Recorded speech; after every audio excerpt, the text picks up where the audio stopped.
finish this piece up a little bit. I don't have a whole lot of battery. I got too much sun today. There's the piece right there. So we got junk up here that's got to go. Got a knot right here that's got to go. And we just got to kind of level everything out. So we should have everything pretty much under control and ready to go. Find my big tool.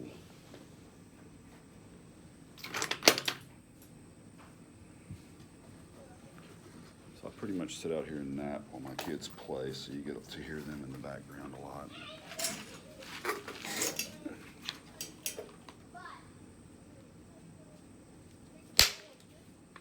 Just taking some little short flakes, trying to bring this edge up a little bit. Man, glasses are fogging up. Welcome to East Texas, huh? All right, I got a hinge right there, and it connects to the edge right here. I'm gonna try to grind that and give it a little light tap and just drive off that mass behind that hinge. I got a lot of width. If it doesn't come off, I can just work the edge all the way to the hinge and get it off there. I don't know why that happened, you know, in the first part of the video. That should have been a good strike. It's just one of those weird things. So there's the platform, and I'm going to try to drive down this and get some of that junk off.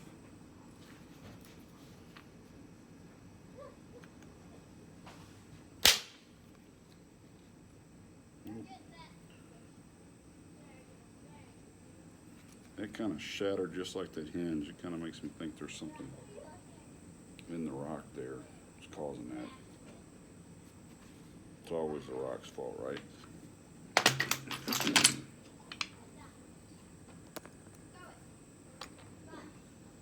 never the knapper's fault.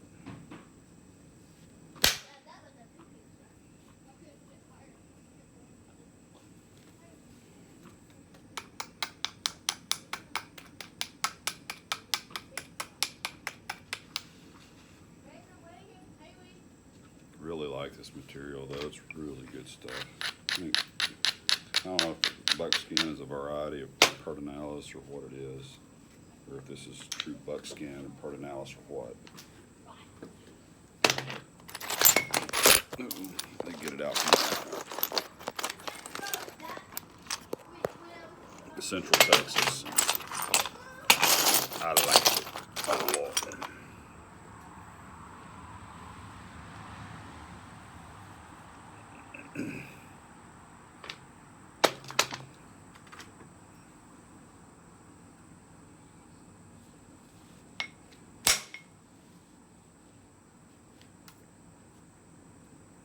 That one went in there kind of weird.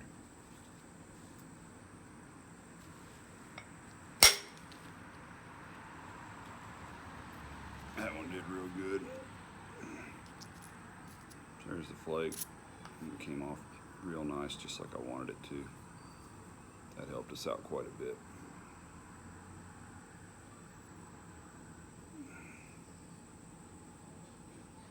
I think what I'm going to do is take a real steep flake off of here and create a platform to drive back into this.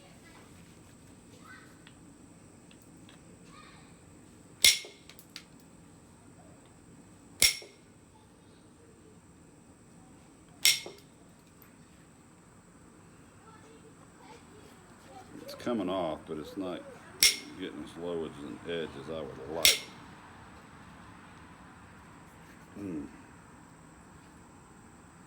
Fighting a headache all day.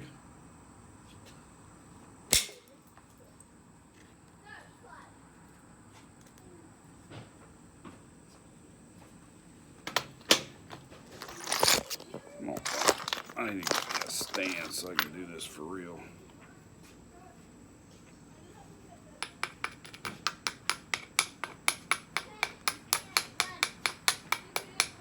Every time I hit on the end, I always have my fingertip on the tip of the rock every time, whether I think it needs to be there or not. It's just cheap insurance.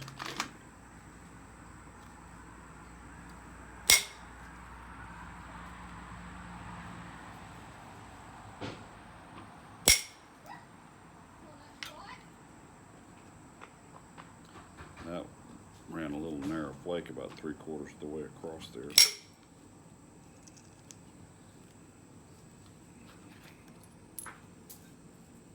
And it ran most of the way across. Got to be careful taking these overshots.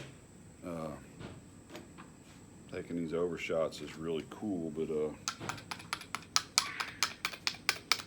it's really cool when you run them right to the edge and they stop at the edge like you want them to. It's not really cool when they dive in at the last minute and take a lot of your rock with it.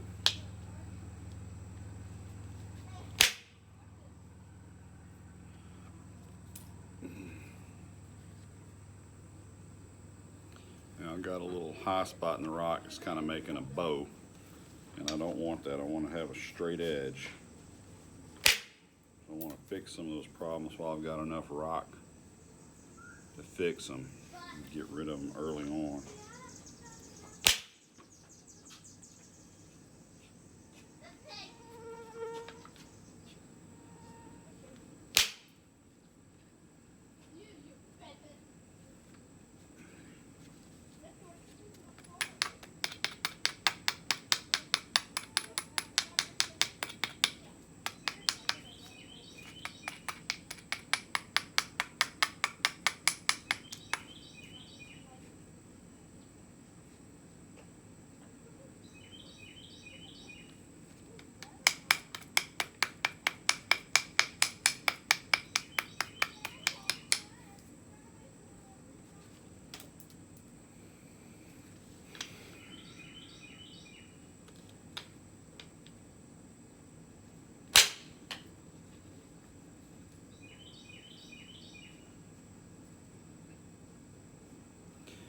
And you know, you get used to seeing some of the signatures on these flakes that you knock off when you're pressure flaking or when you're using direct or indirect.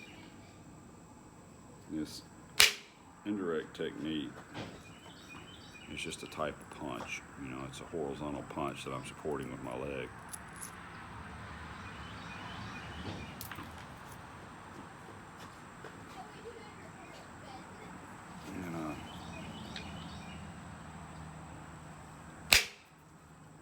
I'm convinced the Indians in the Southeast were using a lot of punches to do their work, especially the ones in Mississippi and Louisiana where they were working citronelle gravels, because those gravels are real small.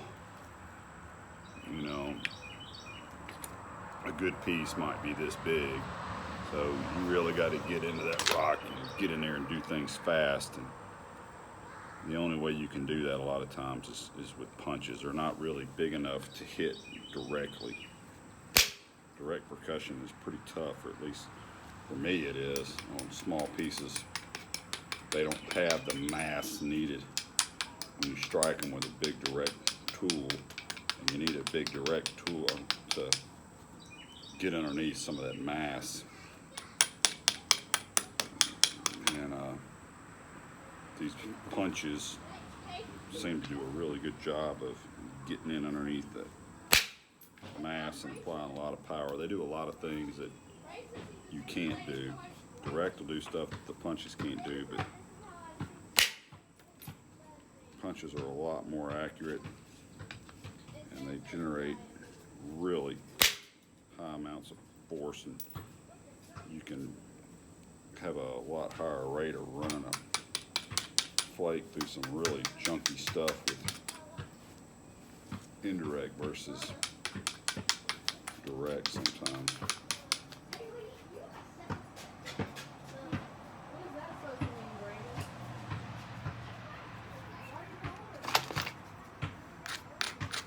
Wife just got back from walking the dog.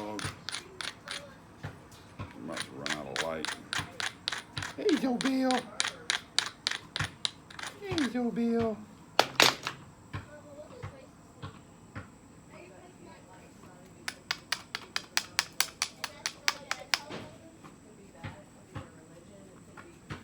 We've got a little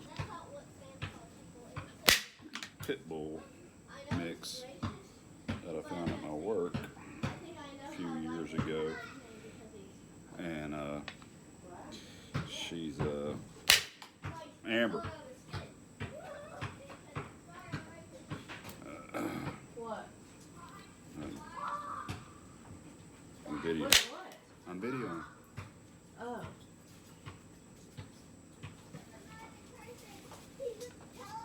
You want to be on video? It was kind of an end shot. I got a bunch of that mass off right there on that end.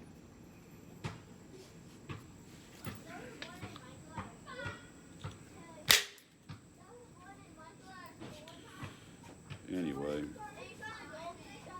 the dog is part pit bull and part ridgeback, and he's the best dog we've ever had. Cade, watch your mouth.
That go. Trying to get this knot off right here. I'm gonna give it a couple more tries, and then I'm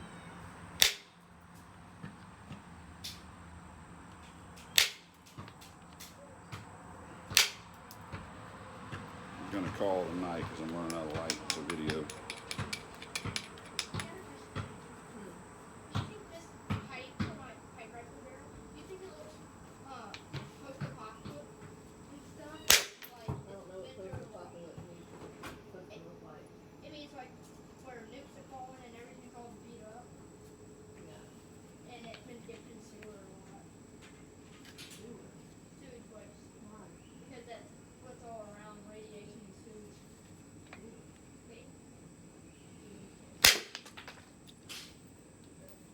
That was a big overshot. I mean, it went all the way to the edge.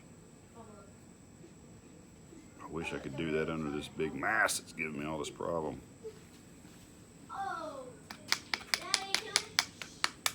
What?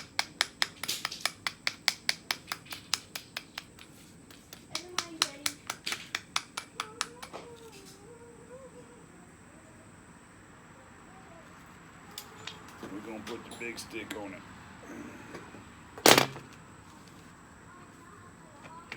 You're not gonna make the mistake we've been making. We're gonna braid it. It's gonna be about the last shot I take because it's getting dark on the screen. I can see.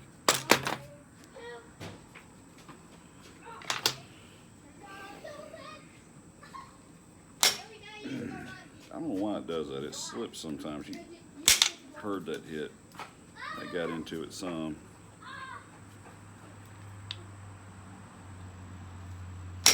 Ah, it slipped again. I got into it better.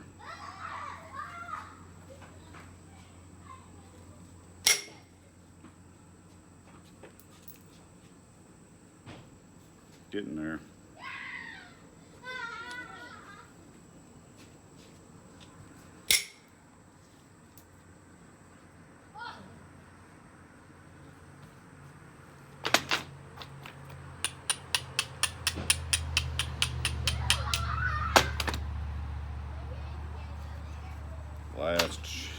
break.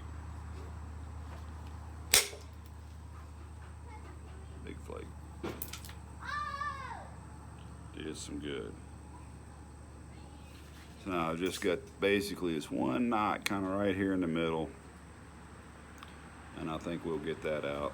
I'll set up a platform and drive it out from the back with a thinning flute or something. Anyway, there's our preform. We'll start pressure flaking on that tomorrow. Sorry it got so dark.